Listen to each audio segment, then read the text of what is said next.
The storm had been merciless. Rain lashed the cliffs like whips of liquid silver. Howling wind shrieked through the canyons, and the valley below shuddered under the weight of nature's wrath. Even the creatures of the mountains, hardened and fierce, sought refuge in their dens, caves, and nests. All except for the dragons, far beyond the reach of mortal men, atop a spire of blackened stone. A cluster of ancient dragons lay curled in a circle, scaled bodies overlapping in a great woven nest. Of obsidian bones, molten stone, and shimmering crystal, the dragons of Volcarus, as they were once called by the old tongue, had long ceased contact with the outside world. Myths told of their extinction. Tales claimed they had vanished into the clouds or turned to smoke, but they still breathed. And on this storm-lashed night, one among them stirred. A flash of lightning revealed the silhouette of a tall, winged figure climbing the rocks. Clutched in her arms, wrapped in thin linen, was a bundle small, silent, and heartbreakingly fragile. The woman climbed higher, her boots scraping stone slick with rain. Her face was hidden beneath a soaked hood, but her desperation radiated like heat. She reached the mouth of the cavern just as thunder cracked the sky behind her. For a long moment, she stood there, staring into the heart of ancient flame. Eyes watched her, amber, gold, emerald, the eyes of dragons, glowing from within the cave. She stepped forward anyway. "Please," she whispered. "He has no one."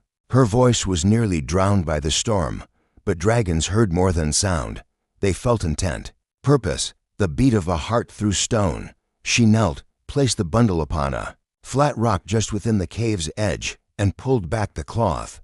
A baby, no more than a few weeks old, pale skin, wide gray eyes that blinked once at the warm cave air. Then again, the woman kissed the child on the forehead. "Forgive me." She turned, ran, disappeared into the rain. The dragons did not follow. They did not burn her. They turned their eyes to the bundle, and then something impossible happened. The largest of them, a crimson-scaled beast the size of a galleon, lowered its head. Steam curled from its nostrils. Its breath could have incinerated the stone floor, but instead, it nudged the child with the tip of its nose. The baby giggled, as though the world wasn't full of storms and monsters, as though 1,000 tons of fire and fang was nothing but a curious animal.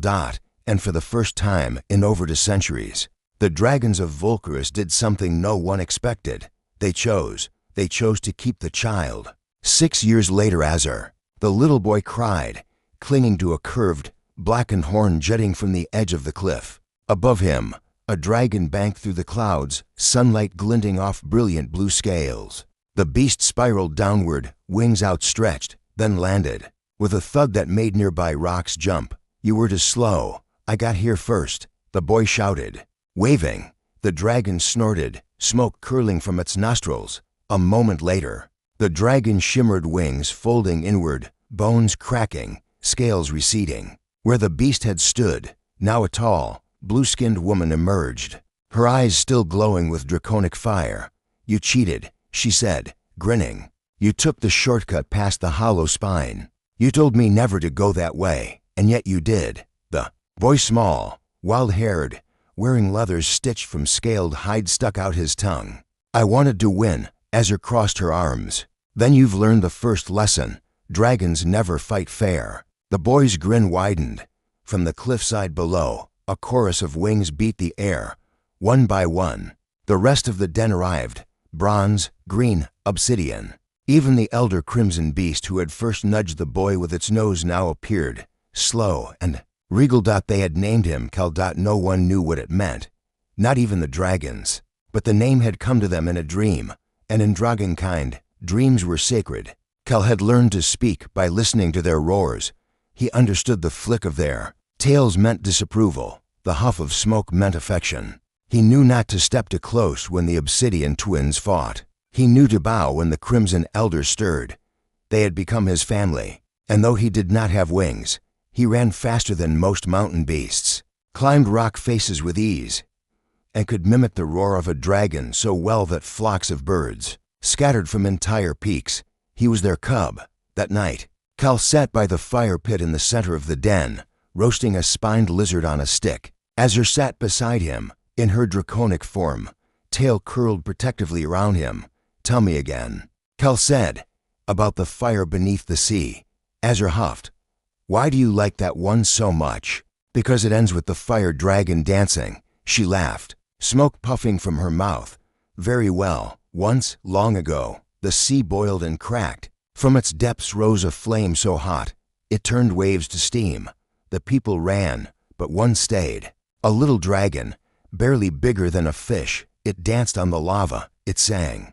It made the ocean laugh. And when it did, the sea stopped burning." Cal leaned against her flank. "That dragon was like me. Small, smaller," Azure said, lowering her head, "but brave, like you." He yawned, and as he slept, the dragons of Volcaris watched over him. One by one, they closed their eyes. Their breath warmed the air. Their hearts beat like ancient drums. But far below, at the edge of the mountain, something else stirred. A pair of glowing eyes, not dragon, not beast. A man, wrapped in fur, sword at his side, gaze fixed on the mountaintop. He had found the path. He had seen the boy, and he had a message. The humans want their child back.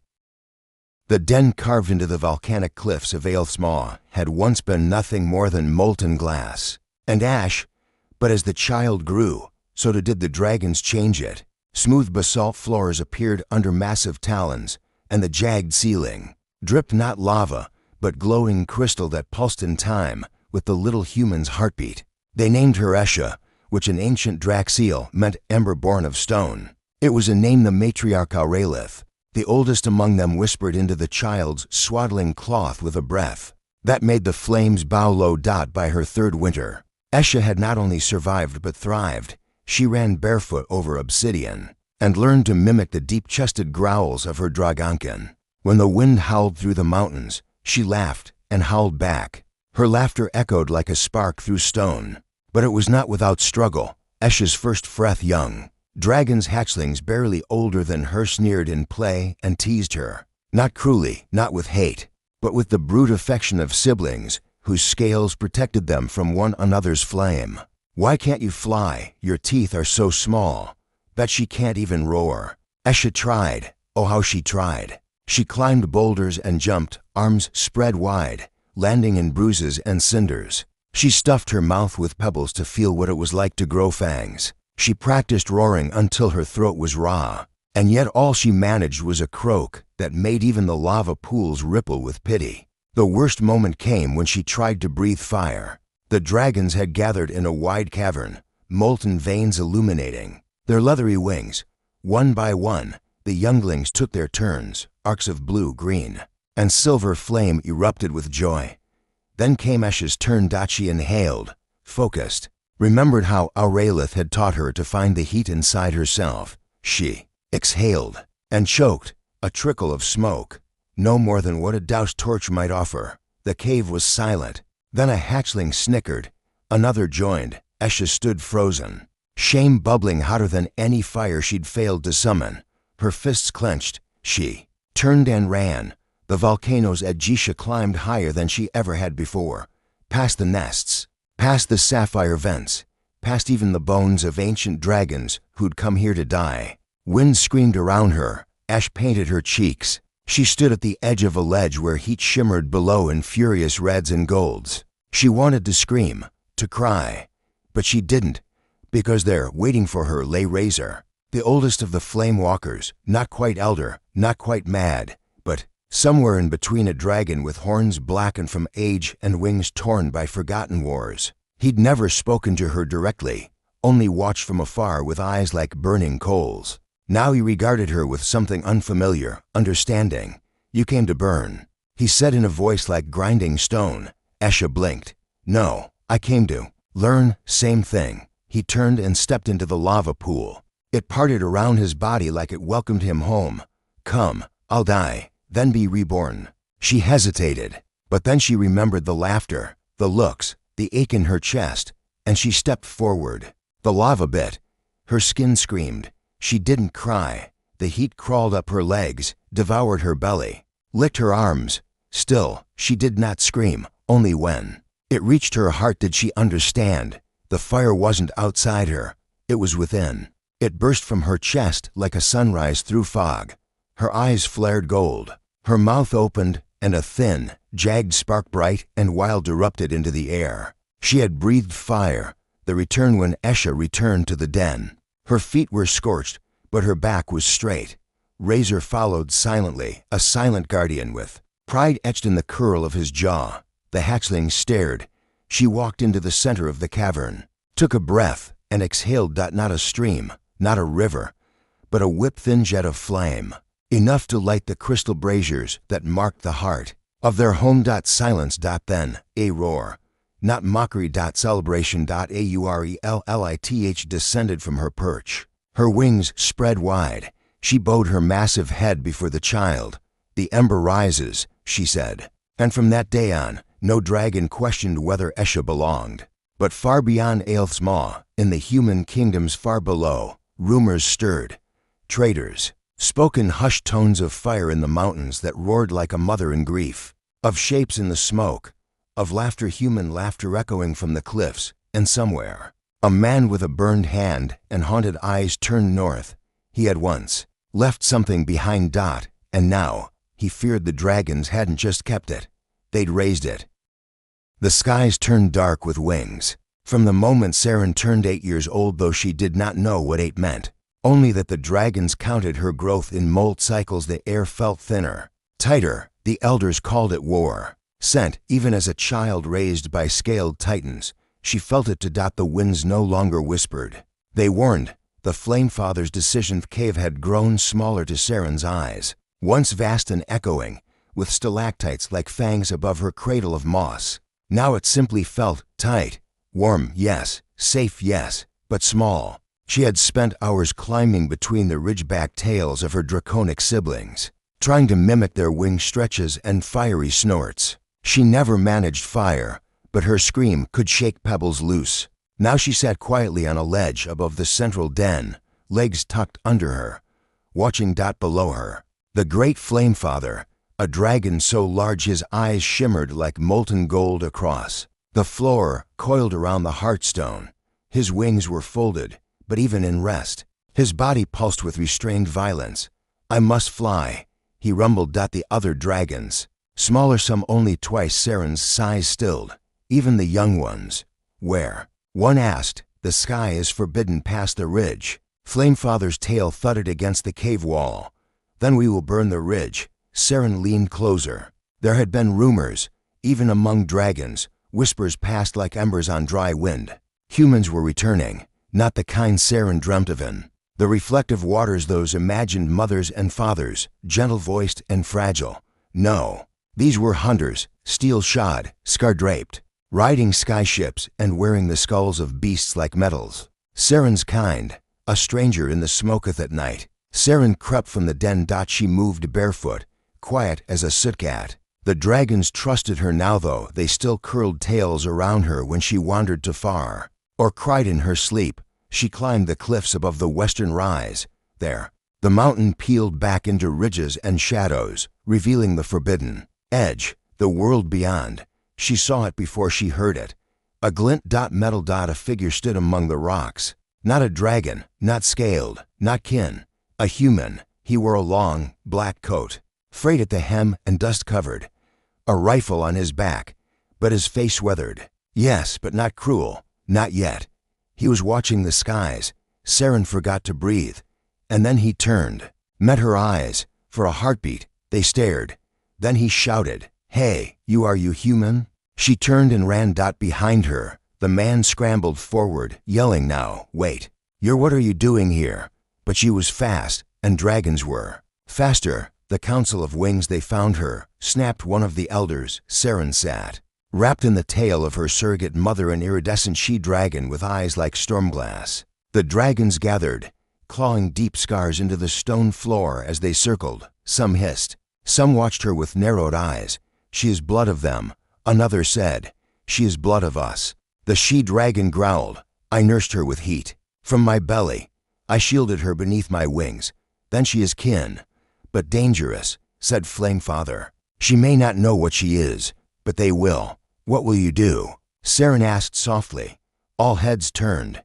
She never spoke during council, but this time, Her voice cut through the ancient air like a dagger. Flamefather tilted his great head. "We will burn their ships before they call down more. You will stay here." "No." Saren said. There was silence. "You would fight your own?" asked one elder, voice steeped in pity. "I don't know what my own means," she whispered. "But I know what you are. You're my home, and I won't let them take you." Flamefather's eyes burned brighter. "You will come, then." He rumbled into the Skycer and stood at the cliff's edge, arms out. The leather harness around her shoulders tight. Below her, her dragon brother young, lean.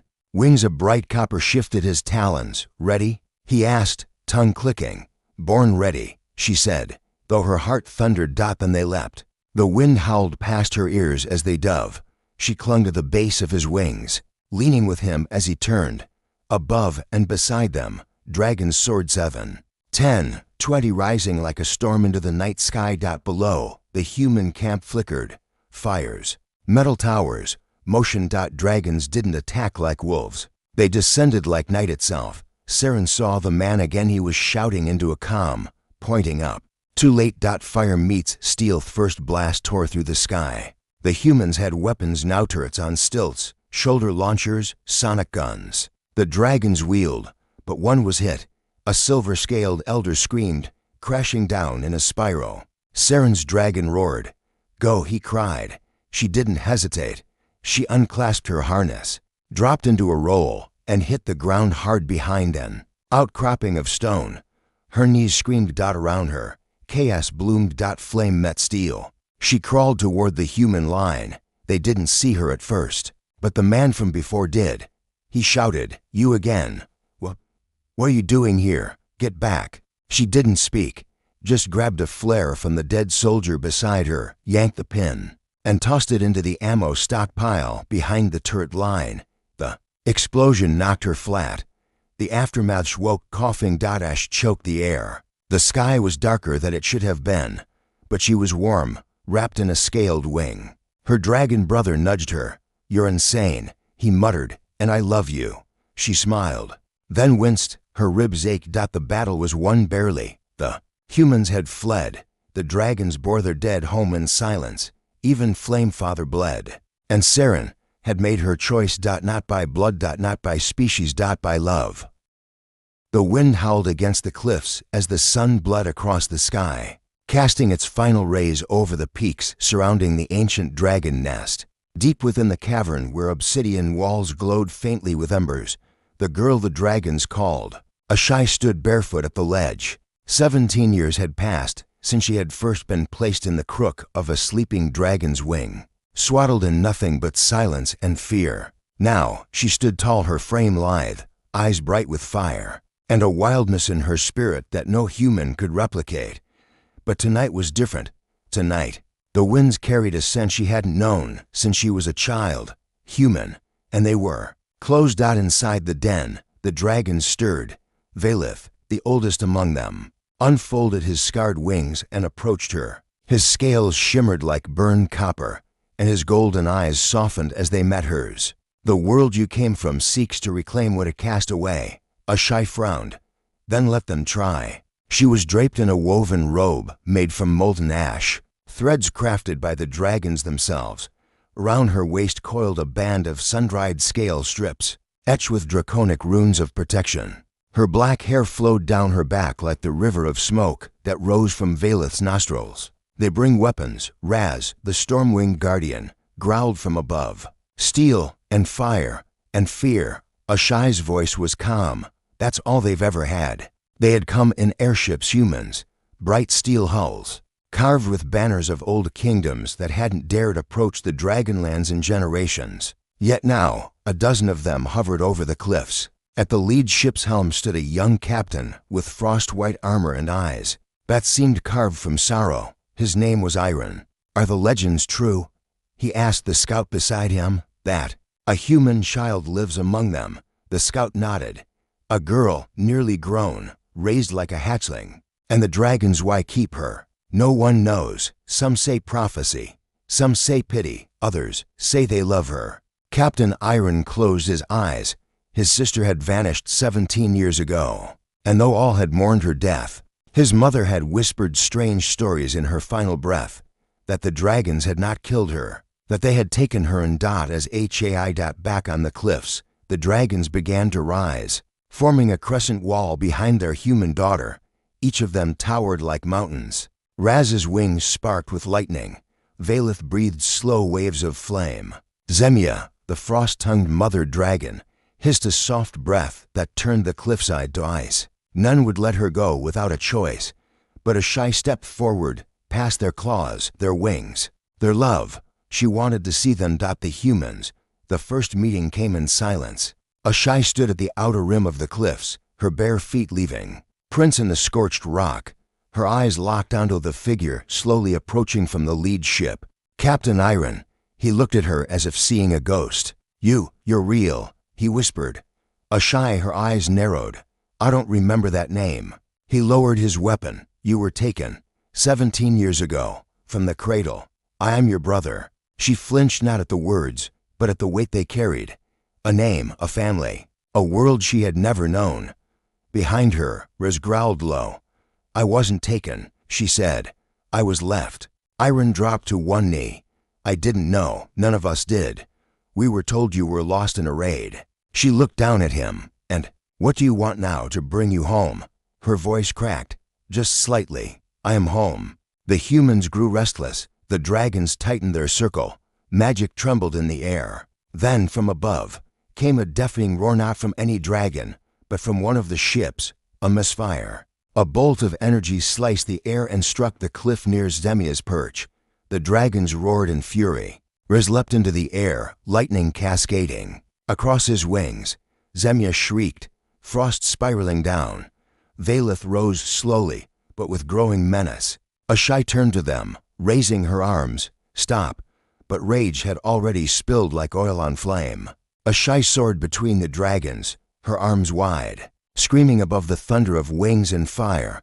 This is not war, she cried. Not yet. Valeth, with difficulty, paused mid-air. His molten breath halted at the last second. Raz, wild and sparking, turned his eyes to her. They attacked. Again, I know, she whispered. But not him. She flew, yes. Flew. Her feet never touched ground anymore when she truly called upon the dragons. Zemia had given her frost light. Raz had gifted her storm skin. And Valeth had shared his ember blood. She drifted down before Iron, who still knelt. Weapon discarded, eyes wide at what she had become. Go, she said, before they wake. The wrath you can't unmake. But he shook his head. Let me stay. Please. Just to speak. To listen. To know you again.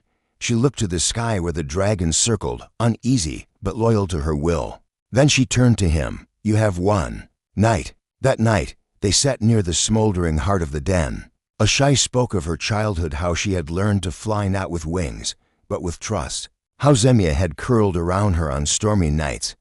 How Raz had dared her to race the wind. How Valeth had taught her words. How dragons didn't speak like humans did. They spoke with silence, with fire, with breath, with eyes. And how she had come to understand them. They saved me, she said. Not because they had to, because they chose to. Iron stared at the cavern walls, glowing softly with breath heat. I think I understand, he said. But the world won't, she nodded. That's why I'll never belong to it. But, maybe, he said slowly, you can help change it. Dawn came with stillness. No ships fell. No fire rained. Iron kept his promise and returned to the sky. But not before pressing something into her hand. A locket. Inside. A scrap of cloth from her old cradle. Her name, written in soft ink. As HFY. As she stood watching the ships vanish behind the clouds. Zemia approached from behind, silent as snowfall. Do you regret meeting him? The Frost Mother asked. No, HFY said softly. He didn't. Ask me to be less. Raz swooped down, landing with a thud. But others will. HFY's eyes gleamed with a quiet flame. Then let them come. She turned, wings of mist and ember unfurling behind her, the dragons at her side. She was not just human. She was not just dragon-born. She was both. And in her breath lived the fire of a world. Not yet ready, but one that would learn to kneel, not in fear, but in awe. The wind over the Spinifang cliffs howled with an unfamiliar weight. Smoke twisted in the air, not from dragon fire, but from the iron-scaled siege engines of the approaching human army. The sky was no longer just a realm of dragons. Man had learned to fly on wings not of flesh, but of copper and violence.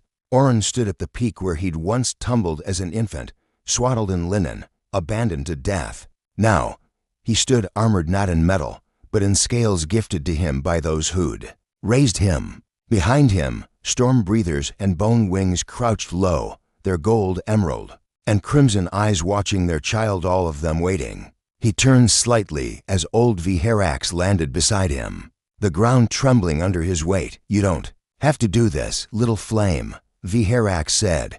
"You are not theirs." Aurain's voice was soft but resolute. "I'm not just theirs, I'm yours too. That's why I must." The human general rode at the front of the army, her polished steel reflecting the rising sun. Her banners bore the sigil of the sable crown, a throne long dead, but newly desperate. Dragons had kept to themselves for generations, but now whispered tales of one who walked as man and dragon had spread. A half-breed, a weapon, bring him to heel. The general had commanded, or bring him to ash. But when the scouts first glimpsed Orin, alone upon the high spire, they did not see a monster. They saw a young man with storm wind in his hair and eyes like flickering embers, the kind that made even war-hardened soldiers pause. He descended the ridge not with fire, but with peace. "Let me speak," he had asked of the elder flight the night before. "No," the white serpent, Ilthava, had hissed. "They will not hear you." "They might," said Orin, "and even if they don't, if I burn them without trying, they will be right to fear me." It was young Kareth who had spoken last, the littlest of the brood. "Will they kill you?" "Maybe," Orin had whispered, "but they'll have to do it knowing a dragon taught me mercy." Orin met the human army in the middle ground, blackened stone and old lava scars from ancient dragon battles, alone, with no weapons. The general advanced. "You walk in fire's shadow," she said coldly, "yet your skin bears no mark." "I walk in fire's light," Orin answered, "because they sheltered me. The ones you fear, they are not your enemies." She narrowed her eyes. "You speak of dragons as if they are people." "They are," he said simply. "You just stopped listening a long time ago." Behind them, wings stirred. Dozens, maybe hundreds of dragons lined the cliffs, not attacking, watching. The general hesitated. "And if we attack, I will stop you." "With what? That skin of yours? Fire that doesn't burn your tongue?" Orin breathed in a slow, ancient breath, and when he exhaled, it came not as fire but as song. The same humming lullaby that the elder dragon, Viherax, had sung to him when he couldn't sleep as a baby. Low, resonant, powerful, and mournful. It echoed across the lava plains, shaking the weapons in soldiers' hands, stirring memories buried deep in bloodlines. Some fell to their knees, some wept, and others listened. That night, the army did not burn the den, nor did the dragons strike. Instead, the two sides stood one human, one dragonborn, and watched the embers of an ancient war drift into the sky. Orin stayed in the plains for a long time afterward. He built a cairn where his blanket had once rested as a baby, then another for the broken spears he collected from the army who had left in shame, and one last for the fire that could have consumed them all. But did in single quotes t. Years later, poets would call him the flame that chose not to destroy, but to remember.